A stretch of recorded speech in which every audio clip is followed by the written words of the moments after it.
Former Saturday Night Live star Jay Pharoah recounted a horrific experience being stopped by the LAPD in a case of mistaken identity. Take a look. 4 officers got their guns blazing. They tell me to get on the ground, spread my arms out. They put me in cuffs. The officer took his knee, put it on my neck. It wasn't as long as George Floyd, but I know how that feels. I said, why are you doing this? Like, what's wrong? They said, you fit the description of a black man in this area with gray sweatpants on and a gray shirt. Wow, realizing their mistake, the cops eventually let him go, but Jay said this was his first time experiencing racism firsthand in America. The LAPD told USA Today that Jay has the opportunity to file a misconduct complaint.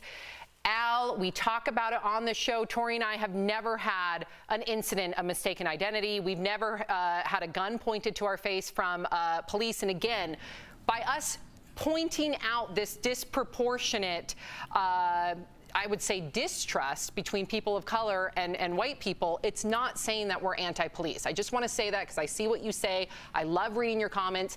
It's putting a big spotlight on the fact that we need to rebuild that trust. Al, you yourself never had run-ins with the law.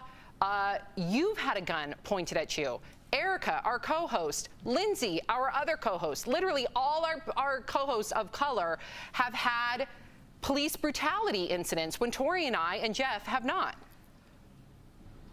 Yeah, and you know, we can go around and around about all the black people with platforms that have been victims of police brutality, but let's unpack it and get a little bit deeper than that, Sam. It's like, okay, they said that he has an opportunity to present a complaint of officer misconduct. Okay, and then what? Right. What happens? When we looked at the now fired Officer Chauvin's list, he had between 12 and 18 issues of misconduct, but he was still on the street and able to murder a human being. So who's the follow-up investigation? There's clearly a thin blue line where they do not talk about or discuss internal measures. So then who is checking the people that are supposed to be guarding us?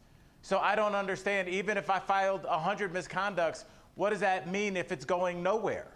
Right, Tori, how do we advocate for reform while not being coined anti-police? What's wrong with trying to weed out the racist officers so we can rebuild community policing again, if there ever was a thing, Tori?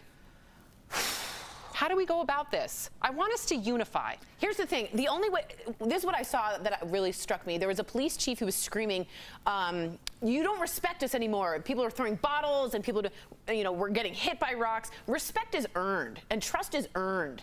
And if you continually distrust someone, whether it be in a relationship or in just an acquaintance, they continually hurt you with distrust, why on earth would you ever trust them again? Again, I'm not saying all cops, but if you have a bad apple, it's probably a bad orchard. Right. And you might want to look at the big macro part of that instead of looking at the micro part of that. Our whole system is rigged.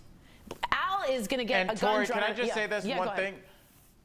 Yeah, please. Tori, let me just say this one thing. That is the quickest way to shut down any argument, is saying that you're anti-anything. So if I say, hey, members of DBL, let's have a conversation because I'm not really getting my point across on the 1 o'clock show, and you go, well, Al just hates television and hates all his co-hosts and hates the TV show. Well, now we can't have a conversation because now I have to convince you that I don't hate television or human beings or women or co-hosts. So my greater point has been lost. Whenever you want to have a serious conversation about police misconduct, it goes to you hate police, you hate America, you hate the flag, you hate hot dogs on the 4th of July, you hate fireworks, you hate everything. It's like, no, you're refusing to have a conversation. You're throwing all these things in the way of a conversation that you know needs to be had. Yeah.